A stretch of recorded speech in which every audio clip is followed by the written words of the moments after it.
3 weeks ago, I saved this Audi 90 from the scrapyard. From the moment I saw this car, I knew it needed to be saved. A 1995 Audi Quattro Sport, one of under 1,000 ever made in the United States. To see it sitting on a pile of rocks in the state that it was in, it just hurt. But fortunately, she's all mine now, and I've been working hard building her back better than ever. In the last video, we drove 800 miles round trip to get parts for this thing. We knew they were hard to find, but we didn't really expect to be driving 800 miles to get parts. Middle of absolute nowhere, Pennsylvania, in the mountains, way up top. We got a new passenger door, a new rear passenger door, a new passenger front fender, and a new hood. Oh God. We originally went down just for the fender and front door, but I figured, whereas it was the only one in the area in New England, really, actually Pennsylvania is not New England, but anyways, close enough. 6 hours away, I'm taking more than I was planning on taking if I could. And so we did. I got the hood because there's dents here, a couple dents here, some big dents here, here, and a big dent up in this corner here. I figure that hood's clean, no dents, it's just got no clear coat. It'll be easier to paint most likely. So I grabbed it just cause.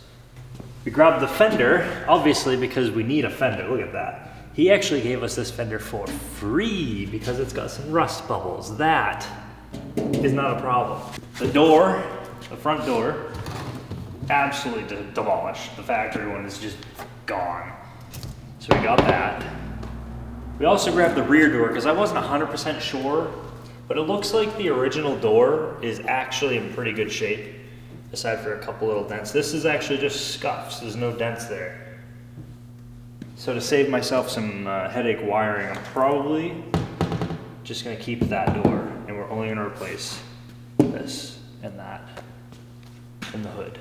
So let's get to it. The goal is to have this car ready for paint by the end of this video, so we've got some serious work to do. Starting off with the front fender, we gotta take the wheel off so we can get the arch liner out, which actually came off pretty easy for a 30-year-old car. Might need some new hardware. Looks like we've got a little bit of rocker damage here. Hopefully, once I get this fender liner off, we can get to the back side of it and hammer it back out. Because right now it's definitely squished in a little bit. The squish part of the rocker is actually extended past the unibody a little bit, so it should be pretty easy to get back behind there with a hammer and straighten it all out. There it is. Oh yeah, we could easily get that out. Now I know you're looking at those rusty coilovers and control arms. Don't worry, I got a plan. One step at a time. With a little bit of persuasion, I was able to get the fender and the bumper off. One bumper removed. Yep. So we got bumper off, we got fender off. Now we can access the damaged rocker. I used a slide hammer to get the most of it out and a little tin hammer to get the little dents out. But of course, the camera did not record that. So we need to remove the door card first. Unplug all the electrical stuff, pull the harness out through the hole here, and then do the same thing to the new door, but reverse.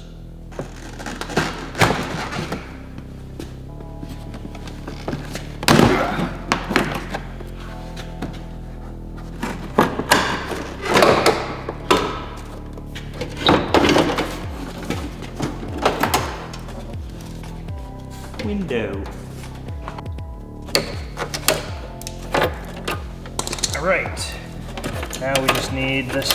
This is for the the locks. All of the locks in this car, including the trunk lock, are controlled by air. There's a vacuum or an air pump in the back.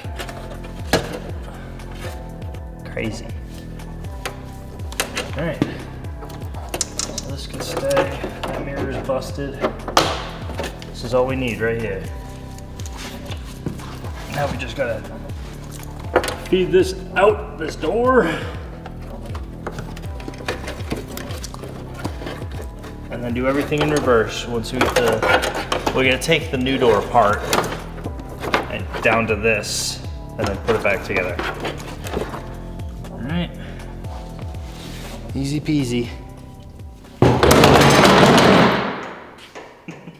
Wow, she's a little bent, huh? That's crazy. You don't really notice how bad it was until you look at it from this angle. I bet we could have pushed that out.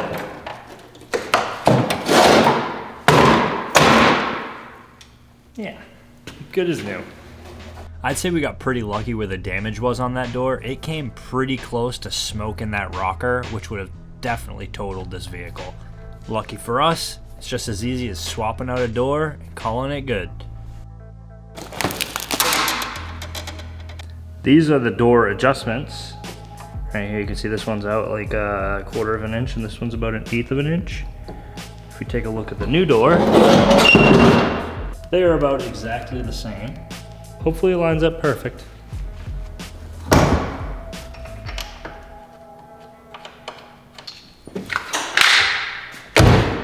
It's a little, oh, it's actually better than it was because I unbolted it, that's why. We need to adjust the door a little bit on the top hinge. This top hinge needs to come out a little. So, that's better. A little better. I'd say. All right, new door's hung. Now I can build back up the new door by running the electrical, installing the windows, and that's it.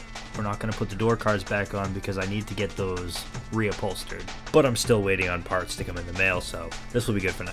Ooh, you weren't gonna tell me that this happened? You weren't gonna tell me, cameraman, that this wasn't in the door? Now I gotta take it all apart again. Thanks, cameraman.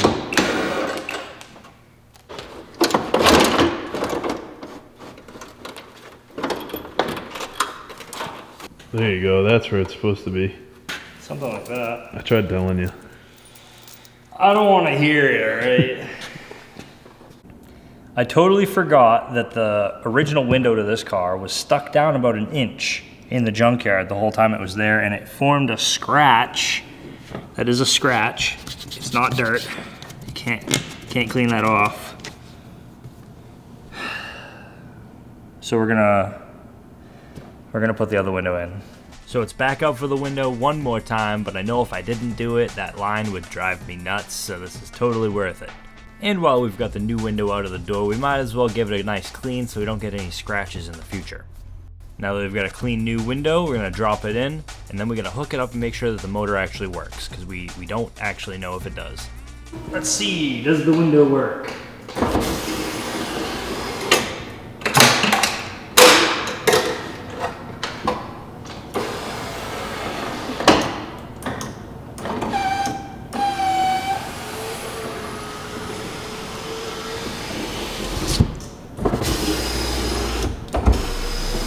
Yeah, it works.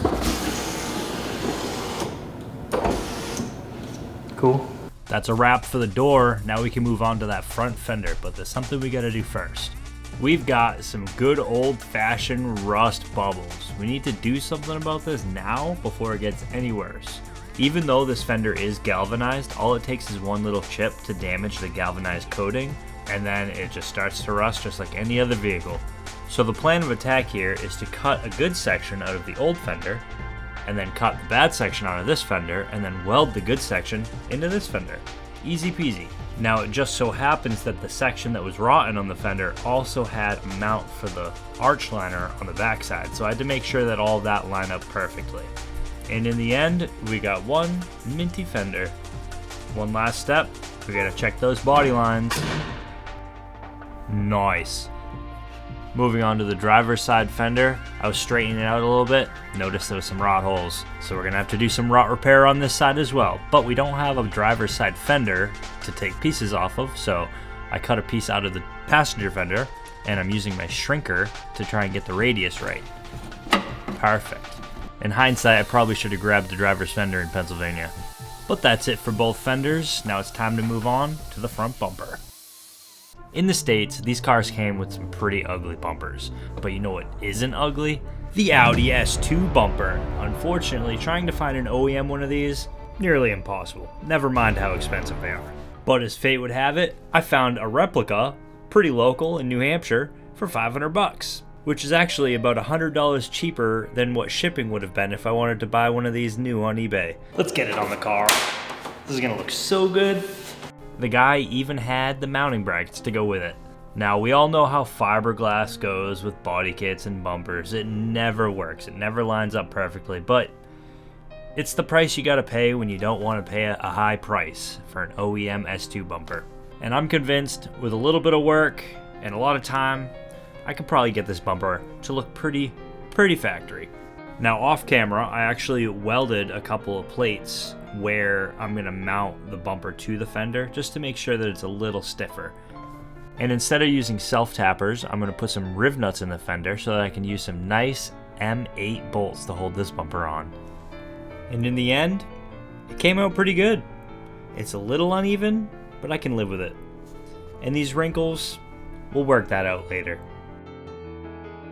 Alright, we've got all the damaged panels replaced, we got the bumper installed. Now we gotta go through and get ready for sanding, which means we need to get rid of all the door handles, the mirrors, the tail lights, everything that will make it easier to sand and paint this thing.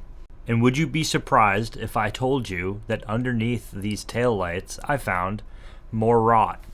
It's looking like maybe I should have grabbed a trunk lid from Pennsylvania as well. I think that I could probably repair that if I needed to. Well, my job's almost done stripping this car down.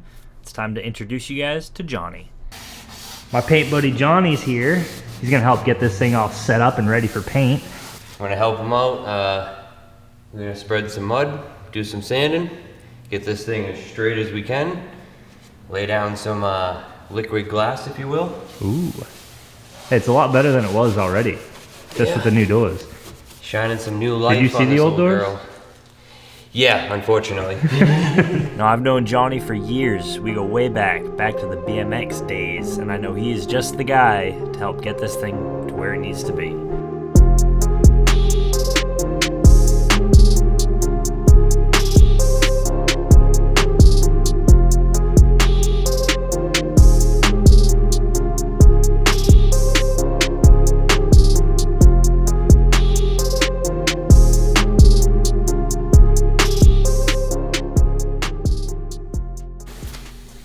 That one, you did good. I did good? On that one. It's rather smooth, and it's not gonna need a lot of mud either, just to clean it up, so you won't even notice. I did good. Good job. Thank you. Good job. How's the new hood looking? Not too shabby. A lot better than the other one. We gotta just work away The rest of the clear coat. where the clear's coming off everywhere, but it seems like there's no dents. Looks like most of the clear coat's already gone. Yeah. I mean, like this hood, we got dents all over. Oh yeah, dents everywhere. There's dents all There's a big over. one up there too. Big one up over there. Anything on And the then, car that you noticed? The whole side is pretty clean for the most part. There's a small little dent in the body line here, which is going to be fun to fix, but it ain't bad. Other than that, it was just chips and little rust spots that just need to be sanded out, and now we'll do some primer and we'll block everything. This will obviously get a bunch of mud because he fixed that. Yeah, yep. And then, small little dent there, small little stuff there, fixing I'm gonna have to weld those holes shut. what somebody didn't do because they just put Bondo over the holes, and Yep. that's why we're here. We'll fix So, that the proper way with some He's welding. gonna weld all those, and then we'll put some mud over them and Yeah. flatten them out. This side, for the most part, Besides for that door. other than this door, That that's door. a nightmare. Yeah, this door is Just small little dings and dents. Small little door's- dings and dents. don't know but why yeah. they did the things they did over here. The entire door is Bondo. We're gonna have to find out in a minute. And then, just this front fender has a couple little love spots here, and then where he repaired down there. Yeah, Overall, Other it than that, looks the car is basically straight for the most part. I mean, other than little tiny dings and dents, just from having 223K on it, Yep. it's very surprising how clean it is. It looks pretty good. We'll have to find a new door maybe. Maybe. Maybe. Hopefully, We'll dig hopefully we into it can and see fix what that one, happens. but we'll see. See what's under the mud.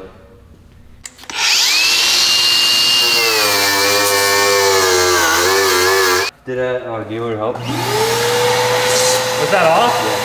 I wasn't paying attention.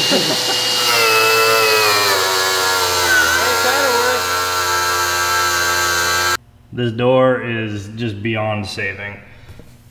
This is all messed. It looks like somebody used a pair of pliers from to the inside and just pried it out. And there's hammer marks all throughout here. There's a hole right here.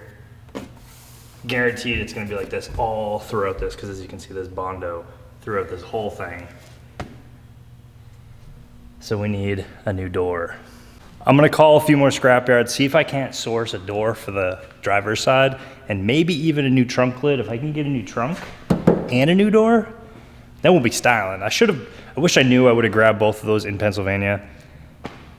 Perhaps I should have anyways, but it is what it is.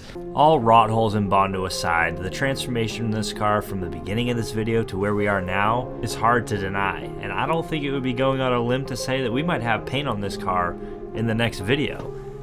Above these doors, there's a channel that runs across the whole pillar here that we need to remove so we can get a nice proper paint job in there. But you have to remove the quarter panels, and those are glued in. So we're gonna have a glass guy come out, and he's gonna remove both front rear glass and the quarter panels so we can remove this riveted in channel. Then we can start sanding that. We also need to get some fiberglass filler and figure this out. We got some chips in the bumper. That'll be easy to do. But let's make a cost breakdown of every dollar that I've spent on this car so far. All right, so for the Audi 90 Quattro Sport, we have spent $650 on the car. The dash and console, $200. The door, fender, hood, and taillights from Pennsylvania was $371. The slave cylinder, $100. The installation, the jute under the carpet, $40. The paint, Johnny says is gonna cost material-wise about $600, and he says that we could barter for the labor, so I'm happy about that. The S2 front bumper, $500. The headliner, $75. The adhesive, $60. And I'm assuming a door and a trunk is probably gonna cost me another $300, probably, which gives us a grand total of $2,896, which I think we're still in the green. Since 2017, there have been 4 of these cars for sale on Bring a Trailer. The lowest had a 1.8 T swap that sold for $5,750 in 2017. And the highest had an AAN swap, which sold for $27,000 in 2023. That's insane. I don't think my car is gonna be anywhere worth $27,000, but it's not really about the money to me anyways. I'm having fun doing this, and for what I have planned for this drivetrain swap, I'm probably gonna be spending a lot of money. Comment below what you think I'm planning on putting in this thing, and I'll see you guys in the next one.